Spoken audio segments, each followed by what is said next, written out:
PFI की बात करने पर जो लोग आरएसएस का नाम लेने लगते हैं उन्हें मैं आज बताऊंगा कि आरएसएस जैसे संगठन का होना किसी भी देश के लिए क्या होता है। उन्हें आज मैं बताऊंगा कि कैसे आरएसएस ने अपने 97 साल के इतिहास में जब जब देश पर संकट आया तो आरएसएस और उसके स्वयंसेवकों ने कोई परवाह किए बिना देश की सेवा की है। जो लोग चाहते हैं आरएसएस बैन हो और पीएफआई से तुलना करते हैं, आज पीएफआई वर्सेस आरएसएस देखें।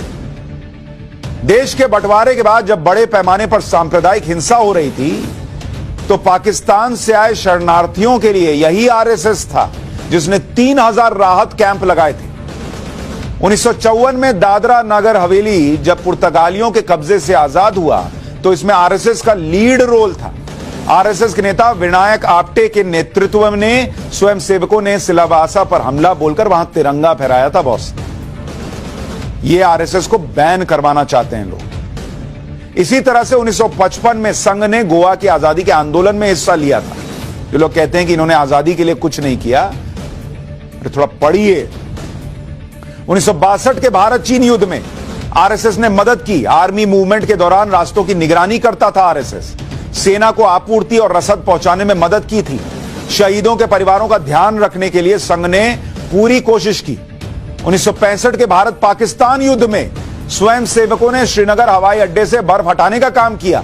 घायल जवानों के लिए स्वयंसेवकों ने रक्तदान किया। युद्ध के दौरान संघ के स्वयंसेवकों ने दिल्ली का ट्रैफिक संभाला। और सिर्फ इसलिए कि पीएफआई बैन होने से सो कॉल्ड कुछ लोगों को लगता है, जो इस देश के अपने आप को रहनुमा बताते हैं, कि मुसलमान नाराज हो जाएगा, इसलिए ऐसे आरएसएस को बैन कर दें। 1975 में इंदिरा गांधी की इमरजेंसी के खिलाफ आरएसएस लड़ा और इसलिए इंदिरा गांधी ने आरएसएस पर बैन लगा दिया।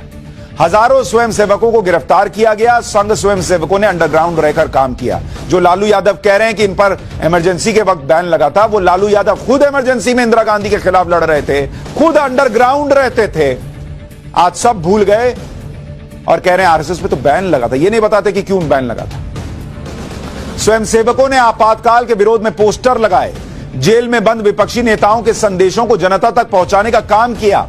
बाद में जनता पार्टी के गठन के लिए भी संघ ने प्रयास किए थे। इसके अलावा 1971 में ओडिशा चक्रवात, 1984 में भोपाल गैस कांड, 1984 का सिख विरोधी दंगा, 1999 का कारगिल युद्ध, 2001 में गुजरात भूकंप, 2004 में सुनामी, 2013 केदारनाथ आपदा।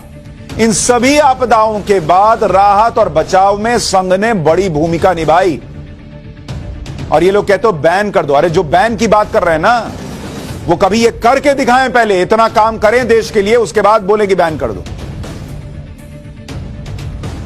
और पिछला छोड़ो बॉस, मैं तो कोविड का बताता हूं। जब देश कोरोना महामारी से जूझ रहा था तो उस समय भी आरएसएस के स्वयंसेवकों ने अपनी जान की परवाह किए बिना, लोग घर में थे ना, आरएसएस के स्वयंसेवक क्या कर रहे थे, वीडियो देखिए। हवाई बात नहीं है।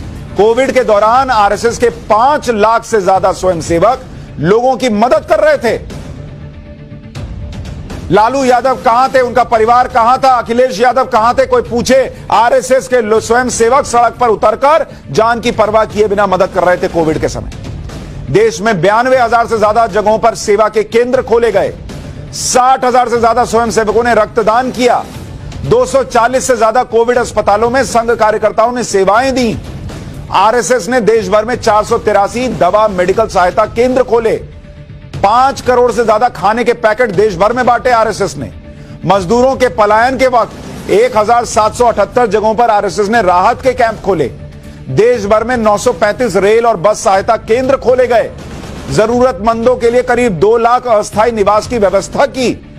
74 लाख परिवारों को राशन सामग्री बांटने में मदद की। 44 लाख से ज्यादा प्रवासी मजदूरों की मदद की। आरएसएस स्वयंसेवकों ने देश भर में 90 लाख मास्क बांटे।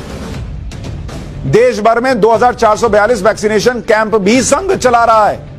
अरे बॉस, इतना करो पहले, उसके बाद बोलना कि इसको बैन कर दो। और इसको बैन कर दें सिर्फ इसलिए कि तुम्हारा तुष्टीकरण चले। इसको बैन कर दें इसलिए क्योंकि तुम्हारा फर्जी सेक्युलरवाद जो है वो परवान चढ़े एक कम्युनिटी को खुश करने के लिए। और वो जो उस वक्त राशन बांटते वक्त, कोविड के वक्त, खाना खिलाते वक्त, मदद करते वक्त ना हिंदू देख रहे थे ना मुसलमान देख रहे थे, उनको तुम्हारे लिए, तुम्हारे वोट बैंक को खुश करने के लिए बैन कर दें।